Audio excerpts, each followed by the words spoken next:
Titans Beast World Tour Atlantis Issue 1. Matt's very excited to talk about this. Yeah, yeah. Cool. All What are right. you waiting for? How can I have to say, Matt? Well, I thought you were gonna give the creative teams and just Well, set no, me because up. isn't it like multiple creators and teams? So yeah, so it is, but I thought you had them in front of you, so No, no. For these books I'll where there's hold like the three or book. four stories that all have different Yeah. teams, I just say them as we're going through the book. This is on So you. You we have the first story is by Sina Grace and Riccardo Federici, and it's essentially what Atlantis was doing when the spores first start falling, and Arthur is just trying to get back to be with Andy, and Mara has to start taking the lead because Aquaman's up doing Aquaman stuff with the Justice League, but she ends up going and talking to Garth, to Tempest, who is hanging out with Tula, and they're trying to get romantic. And my main problem with this story is that it makes it almost feel like the tone is that there's something up with Tempest, and we know from reading Beast World, right, that he's got one of the Necrostar guys in him from Brother Eternity, um, but he's just feeling off. It's not feeling like it's because of the Necrostar, but this all is taking place after we already know he's been infected and whatever. Um, but so it's through Mara, um, she's like, Garth, there's something up with you. You're not acting like yourself. You we thought you hanging out with the Titans would be good because you're getting out of Atlantis, out of your little nook, right? And as they're going, more of these spores are starting to affect the Atlanteans, and it's giving them like, whereas they like on the surface land, they turn into these big monsters. Here they're getting like crossed. So like in the beginning, Aquaman's fighting Tiger Shark. Well, he calls him Tiger Shark, but it's King Shark. But he's been infected with one of the spores, so he's also getting like tiger-like features. So you're getting some cool, mixed creatures stuff going on. Federici's art looks great, like it always does, right? But Arthur ends up getting infected, and Mara and Aqualad Jackson have to work a little bit of like magic to get him into like stasis. So they're able to pull some Zabellian magic and keep him chained up to where Andy's wondering where her dad is. So it gets a bit tragic there, but it also plays with the threads of Garth and like what exactly was he doing down in Atlantis? Was he down there to infect them with that type of stuff too, with Brother Eternity? Who knows? But yeah, it's one of those fill-in stories that I don't think it's going to really impact the Beast World story as a whole. And yeah, the Federici art is really the top piece of it. Him drawing Atlantis and Sina Grace playing with the whole Atlantean like continuity, right? We see, what was her name, the Reverend Mother Satea, right? Who's part of the ruling council.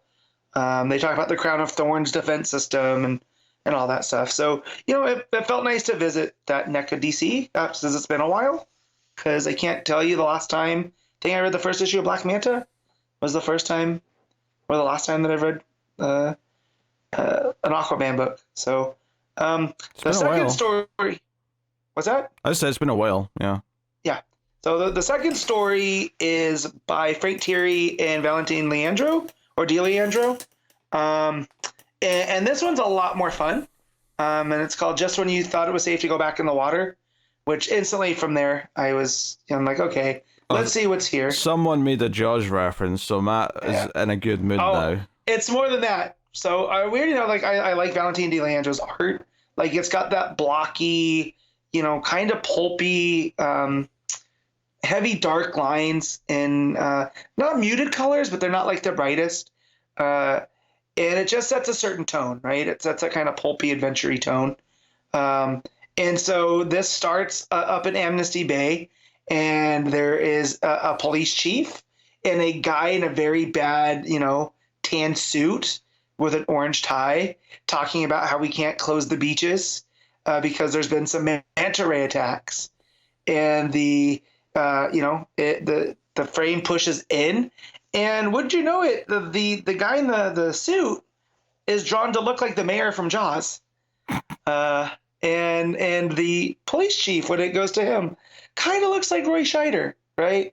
So it's definitely DeLeandro and Thierry having fun there. Where as the police chief is like, we gotta close. We don't know where Aquaman is. Like, this seems like, something that he should be on top of. Why is he not? The mayor's like, oh no, I heard about a town in Long Island that closed their beaches and they never recovered. Right. So of course more Jaws references. And this is where they end for the most part. Is this gigantic like tail comes up out of the water and snaps the mayor into two, right? And right in front of the police chief. He tries to, get things going, but he can't. And so that leads to our heroes that we had met in the Waller Rising book coming in, and Deadeye and how Vixen. Could I forget? Yep. My favorite. Yep. So Deadeye and Vixen pop in, and they're like, okay, we're on top of this. There's some weird, animal spore things going around. We're pretty sure this is Black Manta. To the police chief goes, okay, well, we got to find a new mayor now. I don't think he's winning re-election. And so they go off into like a submarine with Deadeye. Captain Boomerang's also there under the guise of Waller sent him because he's familiar with Black Manta because they were on the Suicide Squad, which I don't remember Black Manta being on the Suicide Squad, but I'm not saying it didn't happen. It just doesn't, when I think Black Manta, I don't think Suicide Squad.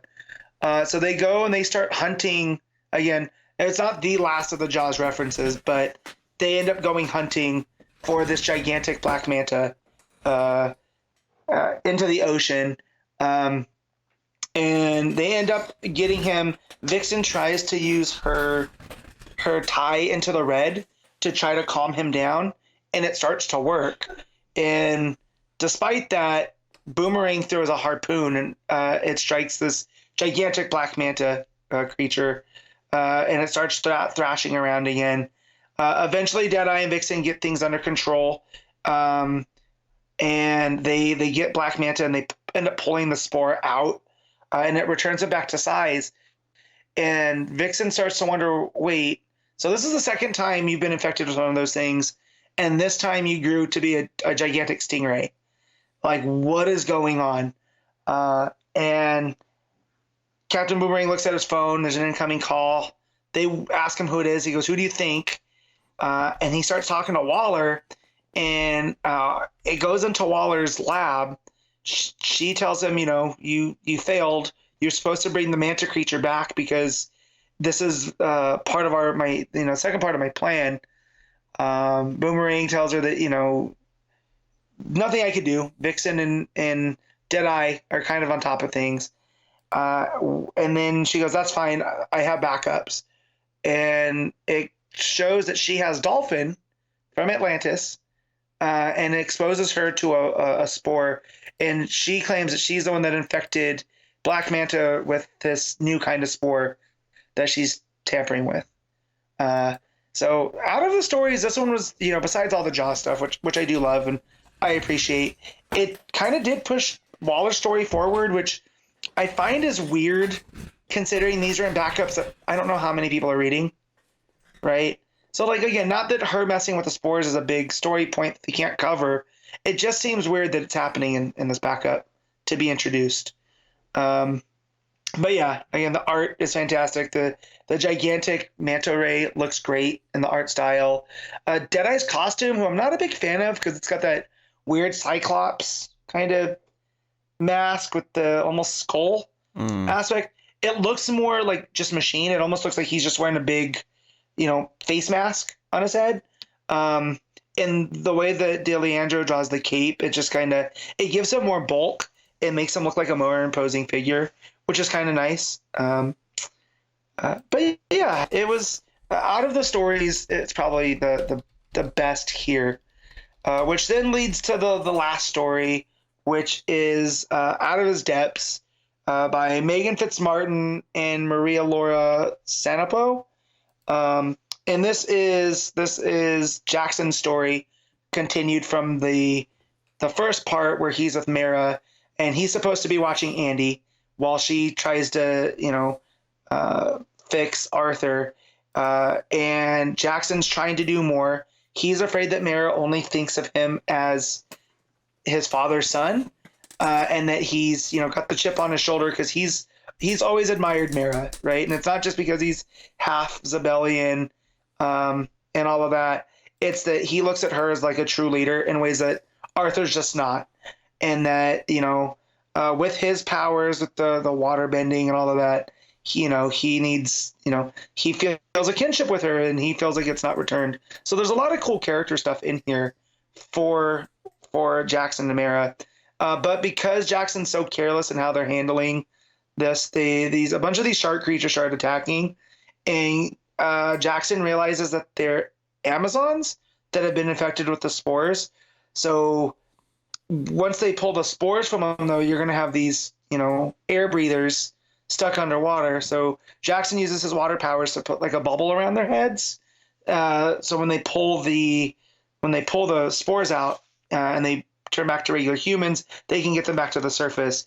One of these spores, as he's pulling it out of an Amazon, gets into Mara, and she turns into like this kind of eel creature that has arms. So it kind of looks weird. Like out of all of the creature designs, it's definitely the most unsettling. And she goes back to the palace to looks like to attack Andy. So Jackson comes in there and is able to stop her with the help of Tula and Mother Satea. And they end up, Jackson's like, well, whatever happens, I'm sure the Titans above are going to be able to, because the best that we can do is hold this down and try to keep as many spores down here as we can. And yeah, the art it's what you would call the house style from DC. It's kind of, it has the heavier kind of rounded lines of like, who's the artist that we talked about last week that has is it Panarin, I think, or Passarin? Passarin, yeah. Yeah, it's Passarin. It's very similar to Passarin. Panarin's a hockey player, so if anybody's wondering, that's where my brain went there. But yeah, and I don't have a problem with Fitzmartin as a writer. They tend to have Jackson's voice down. There's certain ways that things that happen in the story, just stuff that we've been critical from reading their Robin book, where it's just off by just enough that you notice it. But in a story like this, and in a anthology tie-in, you can do a lot worse, right? Like I don't know if I'd want them on a full-time Aquaman book, but here in small samples, it's fine. But yeah, so that's what you're missing on the Atlantis World Tour. No. Three, yeah. And again, it's weird that the Waller stories seem to be the best out of them, considering the Waller Rising book was kind of a mess. But with almost like the right focus, like Frank Thierry, I feel, is one of those writers that handles the ancillary stuff pretty well, and had a little bit more fun with the concept. So not going to do these individually, but the art really is strong between DeLeandro and Federici. So I'll give this a 7 out of 10. Okay. All right. I don't think I'll lose sleep over the fact that I didn't read it, to be honest. Nah. So out of them, it's this one is probably the strongest. It's a little bit stronger than the Speed Force one, just because the Speed Force one had that overarching narrative, but it had some weak stories into her. All of these are kind of on the same level, right? There's not really a real bad one. They were just kind of all at the same level.